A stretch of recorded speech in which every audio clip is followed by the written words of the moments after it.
Sa ngalan ng Ama at ng Anak at ng Espiritu Santo. Panginoon, isugo mo ang iyong espiritu at pagpanibaguhin mo ang muka ng aming mundo.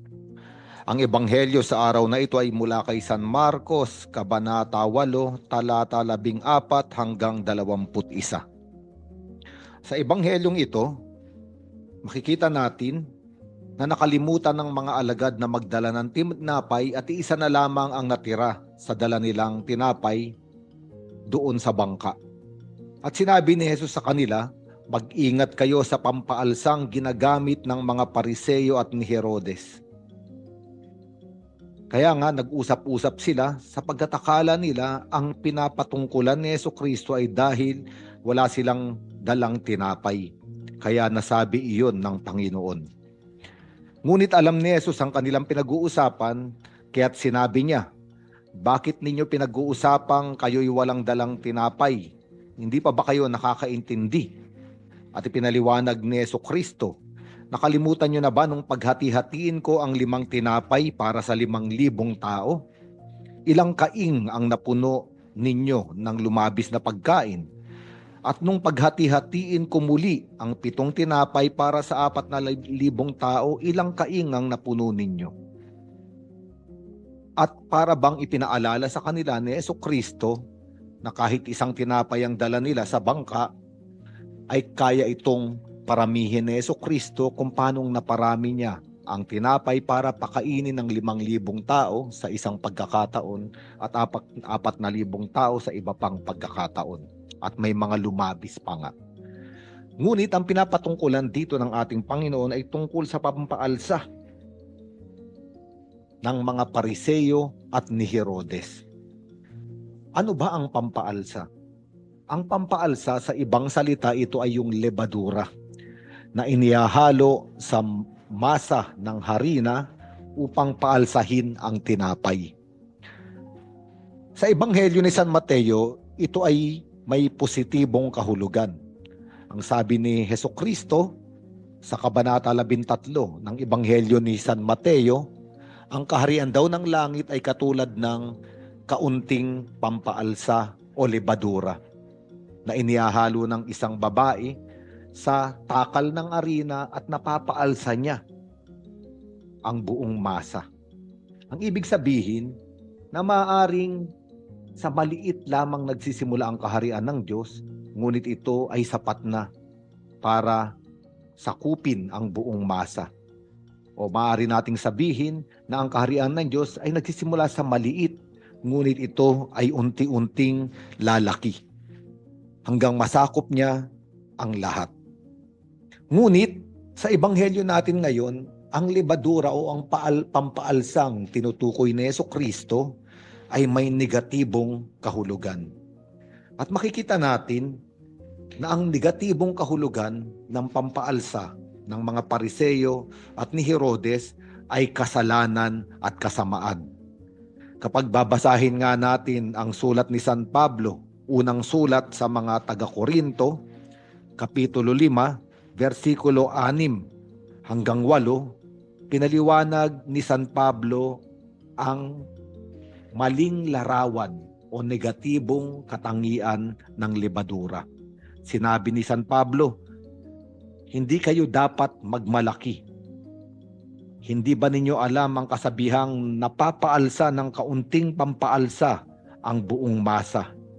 Alisin ninyo ang lumang pampaalsa, ang kasalanan, upang kayo'y maging malinis. Sa gayon, matutulad kayo sa isang bagong masa na walang pampaalsa.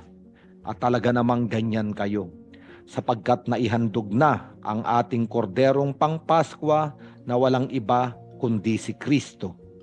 Kaya't ipagdiwang natin ang Paskwa hindi sa pamamagitan ng tinapay na may lumang pampaalsa na sagisag ng kasamaan at kahalayan, subalit sa pamamagitan ng tinapay na walang pampaalsa, ang tinapay ng kalinisan at katapatan.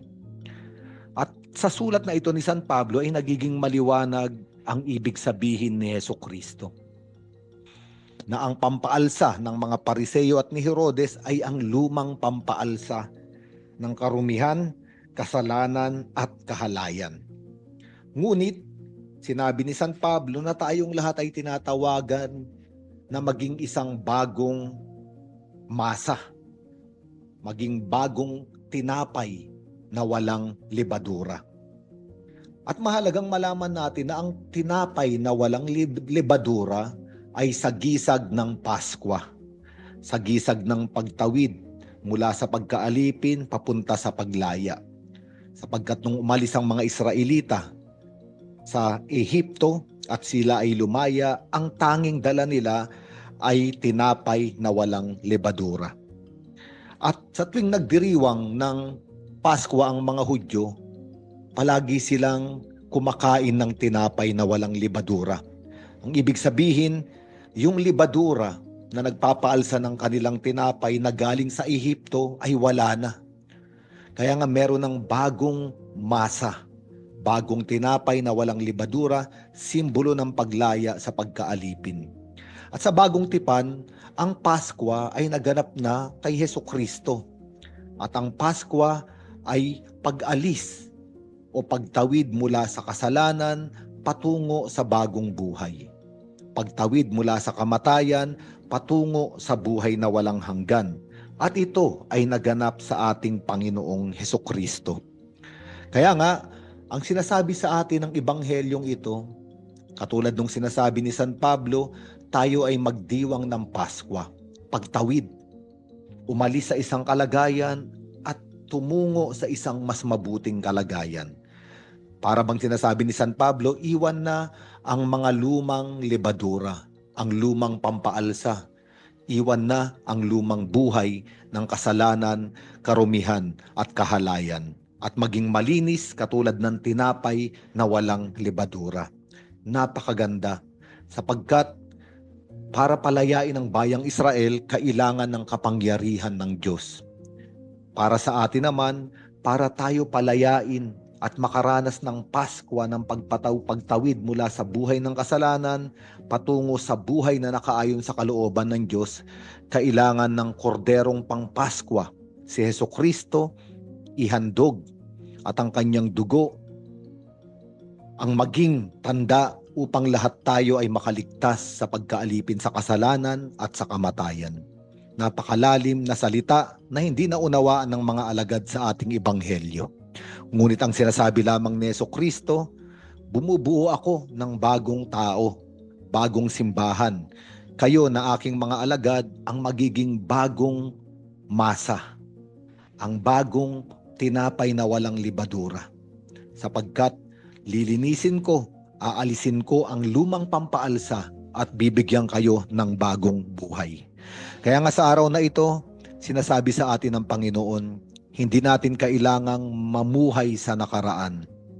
Hindi natin kailangang ikadena o itali ang ating ngayon kaugnay ng nakalipas. Sinasabi ng Panginoon, tapos na iyon. Kahit ang Panginoon nga ay hindi na tinitignan ang mga kasalanan, karumihan, kahalayan ng ating nakaraan.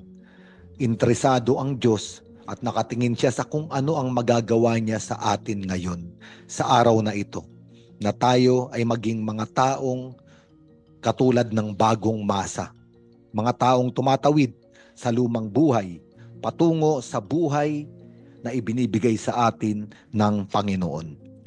Sa ngalan ng Ama at ng Anak at ng Espiritu Santo.